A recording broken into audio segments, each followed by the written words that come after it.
ಬೆಂಗಳೂರಿನಲ್ಲಿ ಮಠ ಮಧ್ಯಾಹ್ನ ಒಂಟಿ ಮಹಿಳೆಯ ಡೆಡ್ಲಿ ಮರ್ಡರ್ ನಡೆದು ಹೋಗಿದೆ. ಚಿನ್ನಾಭರಣಕ್ಕಾಗಿ ದರೋಡೆಕೋರರು ನಡೆಸಿರೋ ಈ ಕೊಲೆ ಇಡೀ ಏರಿಯಾ ಜನರನ್ನೇ ಬೆಚ್ಚಿ ಬೀಳಿಸಿದೆ. ಈ ಭಯಾನಕ ಮರ್ಡರ್ ಎಲ್ಲಿ ನಡೆಯಿತು, ಏನಿದು ಕಥೆ ಅಂತೀರಾ? Take a look.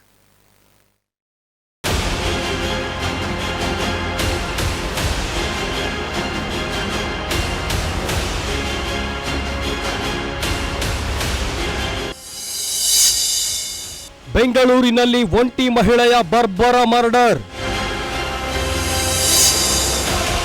ಚಿನ್ನಕ್ಕಾಗಿ ಹಾಡ ಹಗಲೇ ಕೊಲೆ ಮಾಡಿ ಹಂತಕ ಎಸ್ಕೇಪ್.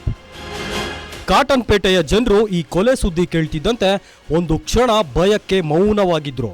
ಯಾಕಂದ್ರೆ ಮಠ ಮಧ್ಯಾಹ್ನವೇ ಒಂಟಿ ಮಹಿಳೆಯ ಬರ್ಬರ ಕೊಲೆಯಾಗಿತ್ತು.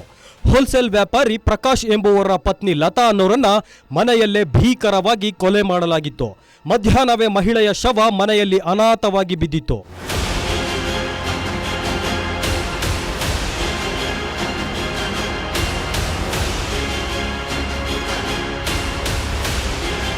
ಕಾಟನ್ ಪೇಟೆಯ ನಿವಾಸಿಗಳಾದ ಪ್ರಕಾಶ್ ಮತ್ತು ಲತಾ ಹಲವು ವರ್ಷಗಳಿಂದ ಇದೇ ಮನೆಯಲ್ಲಿ ವಾಸವಾಗಿದ್ದಾರೆ. ಮಗಳು ಬೆಳಗ್ಗೆ ಕೆಲಸಕ್ಕೆ ಹೋಗಿದ್ದು, ಮಗ ಸ್ಕೂಲ್ಗೆ ಹೋಗಿದ್ದ. ಪತಿ ಬಟ್ಟೆ ವ್ಯಾಪಾರಿಯಾಗಿದ್ದು ಬೆಳಗ್ಗೆಯ ಕೆಲಸಕ್ಕೆ ಹೊರಗೆ ಹೋಗಿದ್ರು. ಎಲ್ಲರೂ ಹೋದ ಮೇಲೆ ಲತಾ ಮನೆಯಲ್ಲಿ ಒಬ್ಬರೇ ಇದ್ರು. ನಂತರ ಮಧ್ಯಾಹ್ನ ಪತಿ ಪ್ರಕಾಶ್ ಊಟಕ್ಕೆ ಅಂತ ಮನೆಗೆ ಬಂದಿದ್ರು. ಈ ವೇಳೆ ಮನೆಯ ಬಾಗಿಲು ಓಪನ್ ಆಗಿತ್ತು. ಮನೆಯ ಒಳಗೆ ಹೋದ ಪತಿ ಪ್ರಕಾಶ್ಗೆ ಪತ್ನಿ ಲತಾ ನಡು ಮನೆಯಲ್ಲಿ ಭೀಕರವಾಗಿ ಕೊಲೆಯಾಗಿರೋದು ಕಣ್ಣಿಗೆ ಬಿದ್ದು ಆಘಾತಗೊಂಡಿದ್ರು. ತಕ್ಷಣ ಪೊಲೀಸರಿಗೆ ವಿಚಾರವನ್ನ ತಿಳಿಸಿದ್ರು. ಸ್ಥಳಕ್ಕೆ ಬಂದ ಕಾಟನ್ ಪೇಟೆ ಪೊಲೀಸರು ಪರಿಶೀಲನೆ ನಡೆಸಿದ್ರು.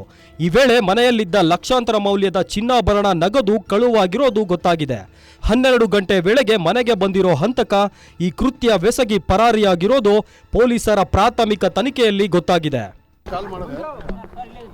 ರೆಸ್ಪಾನ್ಸ್ ಸಿಕ್ಕಿಲ್ಲ. ಮನೆಗೆ ಬಂದೆ, ಬೆಳಗಿಂದ ಬೆಲ್ಲ ಮಾಡಿದಾಗ ಇದಾಗಿಲ್ಲ, ಮತ್ತೆ ತಿರ್ಗಾ ಮೇಲೋಗಿ ನೋಡಿದಾಗ ಪೊಸಿಷನ್ ಹೋಗಿದೆ.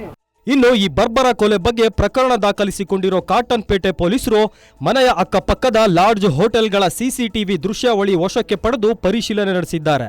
ಪರಿಚಿತರಿಂದಲೇ ಕೃತ್ಯವೆಸಗಿರುವ ಸಾಧ್ಯತೆ ಇದ್ದು ಆ ನಿಟ್ಟಿನಲ್ಲಿ ತನಿಖೆ ಮುಂದುವರೆದಿದೆ.